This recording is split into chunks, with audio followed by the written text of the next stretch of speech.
시국처럼 오늘 하루 유난히도 이슈들이 쏟아졌습니다. 오늘 실검은 크게 특검 수사 결과 발표와 사드 관련 이슈들로 이뤄졌는데요. 먼저 특검 수사 관련 실검 박근혜 300억입니다. 어제 특검팀은 박근혜 정부의 최순실 등 민간인에 의한 국정농단 의혹 사건 최종 수사 결과를 발표했는데요.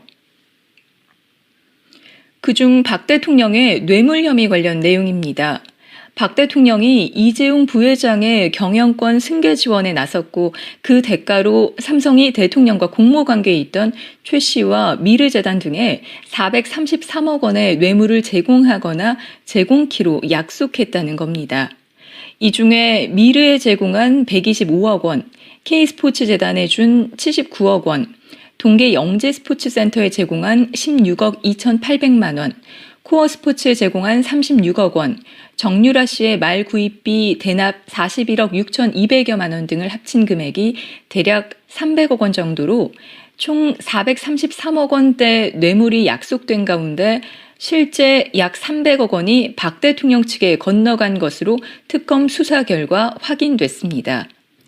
즉 박 대통령이 최순실과 공모해 이재용 삼성전자 부회장의 승계 작업 등 현안 해결에 대한 부정한 청탁의 대가로 430억 원대의 뇌물을 받기로 약속했고 실제로 300억여 원이 최순실 씨 측의 뇌물, 제3자 뇌물의 형태로 건네졌다는 겁니다.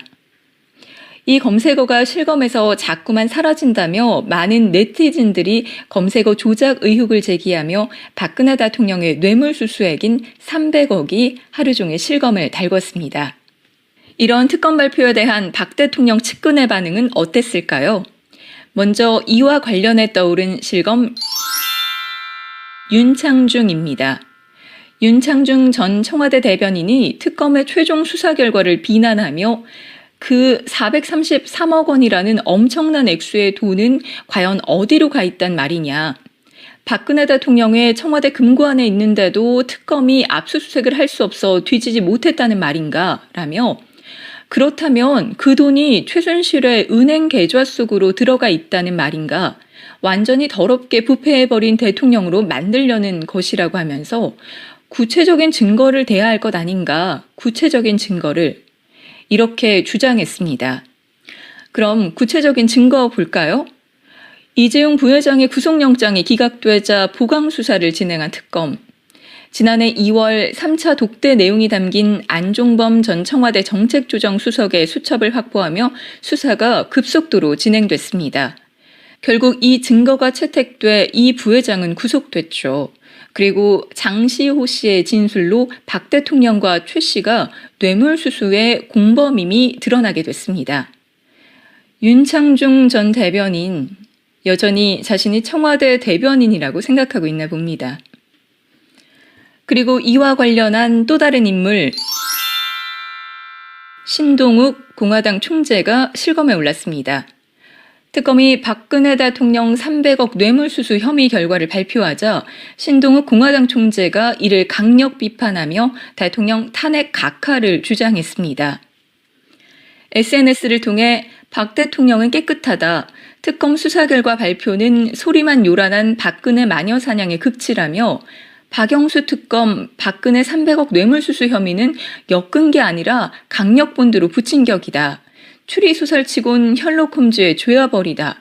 국민적 인기를 얻었지만 소설은 소설일 뿐이다. 이렇게 밝힌 건데요.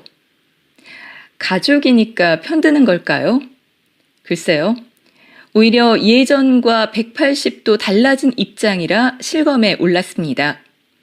지난해 12월 파파이스에 출연해 자신이 이른바 박근혜 오촌 살인사건 피해자라고 주장하면서 박 대통령 일가에 대해 폭로했는데요. SBS 그것이 알고 싶다에도 나온 바 있죠. 이 과정에서 신 총재는 자신이 살해 협박에 시달렸다며 배우로 박지만 씨를 지목하기도 했고 박 대통령이 동생 박근영 씨를 단 한 번도 청와대에 들이지 않은 반면 최순실 씨는 청와대에 들였다고 비난한 바 있습니다. 또 김현정의 뉴스쇼에도 출연해 박 대통령과 최태민 목사와의 관계는 물론 박 대통령과 최 씨의 관계를 오장육부에 비유하며 이들의 유착 관계를 주장했는데요. 갑자기 달라진 그의 태도. 헌재 탄핵 여부가 초일기인 상황에서 이러한 태도 변화를 보였다는 게 석연치 않아 보입니다. 국정원의 헌재 사찰 의혹이 불거진 상황에서 정말 측근에게 무언가를 들은 걸까요? 아니면 박 대통령 뇌물수수에 그 일가 친척이 모두 관여되어 있기 때문일까요? 그래서 박 대통령이 탄핵돼 수사를 받게 되면 자신 역시 수사 대상이 되기 때문일까요? 현 정권과의 유착 관계를 더 면밀하게 조사해야 할 것 같습니다. 한편 그러면서 표창원 더불어민주당 의원과 부인을 성적으로 표현한 현수막 제작자를 고소한 것에 대해 연일 비난했는데요. 표창원 부부 19금 묘사 합성 현수막 게시자 고소는 소인배이거나 뻔뻔함의 지존 같다고 한 겁니다. 이와 관련된 이슈 검색어 표창원 현수막입니다. 표창원 더불어민주당 의원과 관련한 현수막 게시자를 모욕 혐의로 처벌해달라는 내용의 고소장이 접수됐습니다. 어제 표 의원의 아내가 자신과 남편을 성적으로 희화한 현수막 게시자를 경찰에 고소한 건데요. 표창원식 표현의 자유는 위대하다. 국회 전시관에 전시 부탁한다는 글귀와 함께 표 의원 부부 얼굴을 음란한 사진에 합성한 그림 4장이 인쇄된 현수막이 서울 여의도 9호선 국회의사당역 출구 인근에 걸렸기 때문입니다. 앞서 표 의원은 지난 1월 자신이 주최한 국회 내 시국 비판 풍자 전시회에서 박 대통령을 나체로 그린 풍자화가 전시돼 논란이 일었던 바 있습니다. 결국 표 의원의 적극적인 해명에도 더러운 잠 논란으로 당직 자격정지 6개월의 징계를 받았습니다. 이에 일부 보수 성향 사람들이 표 의원 부부에 대한 현수막을 제작해 내건 것으로 보이는데요. 당시 논란은 풍자와 예술에 관한 것이었지만 이번 현수막 사건은 개인을 조롱하고 멸시하기 위한 이런 명백한 악의적인 의도가 있습니다. 고의적으로 한 개인을 모욕하기 위한 행위임이 분명한데 이마저도 풍자라고 우기고 네가 하니 나도 한다는 식의 보복적 행태가 풍자라. 이러한 행위에 대해서는 분명 책임이 따라야 하지 않을까요? 다음 실검은 장영자입니다. 당시 2천억 원 규모의 사기 행각을 벌인 1982년 나라를 떠들썩하게 한 장영자 사건. 권력자의 비선 실세가 나라를 쥐고 흔든 것으로 현 최순실 국정농단 사건과 비슷해 실검에 올랐는데요. 당시 최고 권력자인 전두환 씨의 장인인 이규동 씨의 사촌 동생인 이철희 씨와 결혼한 장영자 씨는 남편을 내세워 고위층과 긴밀한 관계를 과시하면서 기업 자금 지원의 대가로 지원금의 몇 배에 달하는 어음을 받아 사채 시장에 유통하는 수법으로 2천억 원대의 사기 행각을 벌였습니다. 결국 장 씨는 어음 사기 혐의로 구속됐고 당시 은행장 2명과 내노라 하는 기업인 등 모두 32명이 구속됐습니다.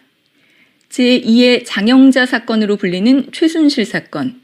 이번에는 끝까지 규명될지 지켜보도록 하죠. 다음 실검은 사드입니다.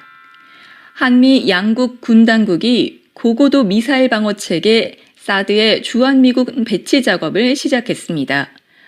어젯밤 군용기를 이용해 발사대 2기와 일부 장치가 도착했고 국방부는 이른 시일 내 사드 체계를 성주기지에 배치하겠다고 발표했는데요. 아직 부지 조성이 진행 중인 상태에서 사드를 전개하는 이유가 뭘까요?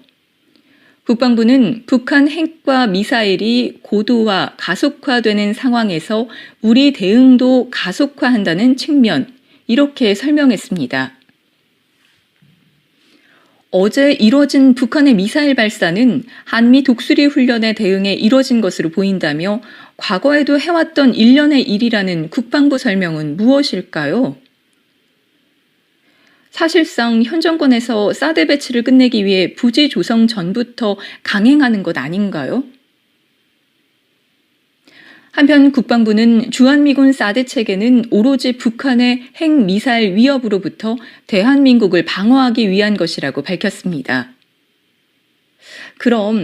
그렇다면 왜 이렇게 중국이 반발하며 직접적인 경제적 제재 등을 벌이는 걸까요? 오로지 북의 위협에 대비하기 위한 것이라는데, 자국의 안보를 위한 것이라는데.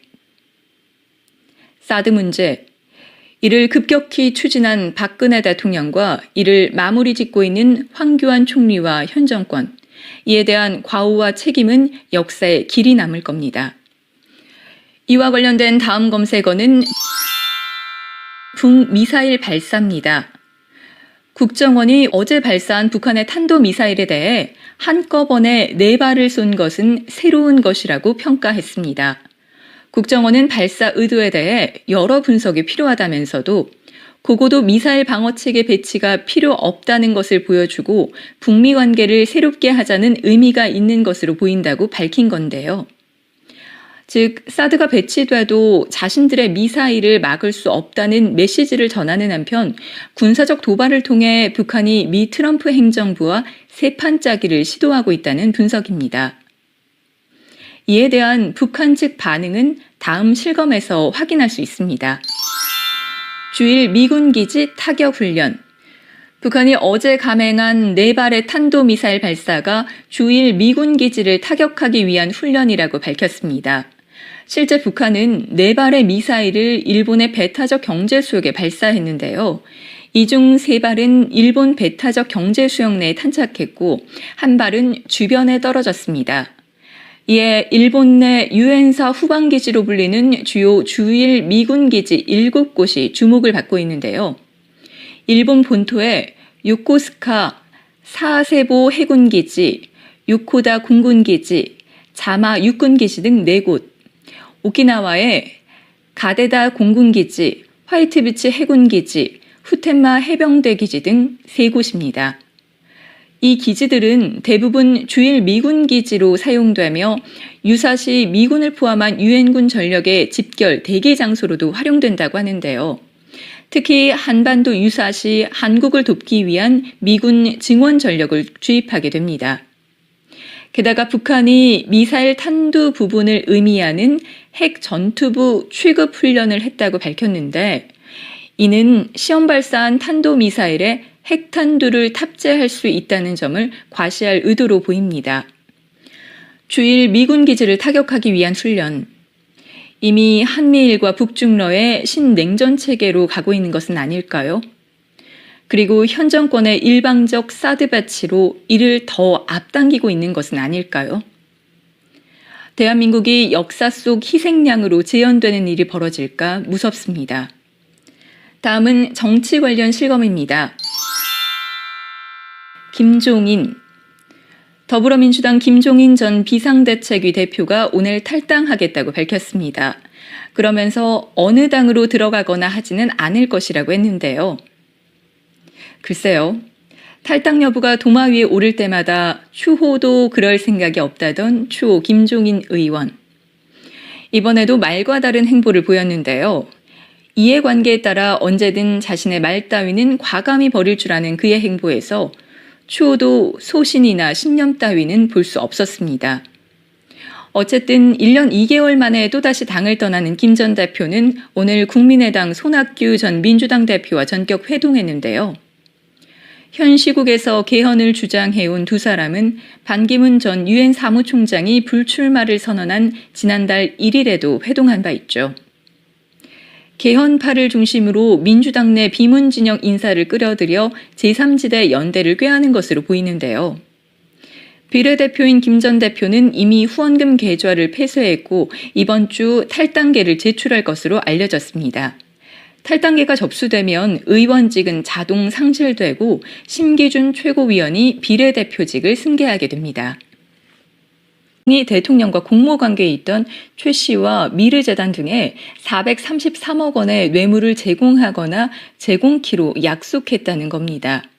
이 중에 미르에 제공한 125억 원, K스포츠재단에 준 79억 원, 동계 영재스포츠센터에 제공한 16억 2,800만 원, 코어 스포츠에 제공한 36억 원, 정유라 씨의 말 구입비 대납 41억 6,200여만 원 등을 합친 금액이 대략 300억 원 정도로 총 433억 원대 뇌물이 약속된 가운데 실제 약 300억 원이 박 대통령 측에 건너간 것으로 특검 수사 결과 확인됐습니다. 즉, 박 대통령이 최순실과 공모해 이재용 삼성전자 부회장의 승계 작업 등 현안 해결에 대한 부정한 청탁의 대가로 430억 원대의 뇌물을 받기로 약속했고 실제로 300억여 원이 최순실 씨 측의 뇌물, 제3자 뇌물의 형태로 건네졌다는 겁니다. 이 검색어가 실검에서 자꾸만 사라진다며 많은 네티즌들이 검색어 조작 의혹을 제기하며 박근혜 대통령의 뇌물수수액인 300억이 하루 종일 실검을 달궜습니다. 이런 특검 발표에 대한 박 대통령 측근의 반응은 어땠을까요? 현 시국처럼 오늘 하루 유난히도 이슈들이 쏟아졌습니다. 오늘 실검은 크게 특검 수사 결과 발표와 사드 관련 이슈들로 이뤄졌는데요. 먼저 특검 수사 관련 실검 박근혜 300억입니다. 어제 특검팀은 박근혜 정부의 최순실 등 민간인에 의한 국정농단 의혹 사건 최종 수사 결과를 발표했는데요. 그중 박 대통령의 뇌물 혐의 관련 내용입니다. 박 대통령이 이재용 부회장의 경영권 승계 지원에 나섰고 그 대가로 삼성 먼저 이와 관련해 떠오른 실검 윤창중입니다. 윤창중 전 청와대 대변인이 특검의 최종 수사 결과를 비난하며 그 433억 원이라는 엄청난 액수의 돈은 과연 어디로 가 있단 말이냐. 박근혜 대통령의 청와대 금고안에 있는데도 특검이 압수수색을 할 수 없어 뒤지지 못했다는 말인가? 라며 그렇다면 그 돈이 최순실의 은행 계좌 속으로 들어가 있다는 말인가? 완전히 더럽게 부패해버린 대통령으로 만들려는 것이라고 하면서 구체적인 증거를 대야 할 것 아닌가? 구체적인 증거를 이렇게 주장했습니다. 그럼 구체적인 증거 볼까요? 이재용 부회장의 구속영장이 기각되자 보강수사를 진행한 특검. 지난해 2월 3차 독대 내용이 담긴 안종범 전 청와대 정책조정수석의 수첩을 확보하며 수사가 급속도로 진행됐습니다. 결국 이 증거가 채택돼 이 부회장은 구속됐죠. 그리고 장시호 씨의 진술로 박 대통령과 최 씨가 뇌물수수의 공범임이 드러나게 됐습니다. 윤창중 전 대변인, 여전히 자신이 청와대 대변인이라고 생각하고 있나 봅니다. 그리고 이와 관련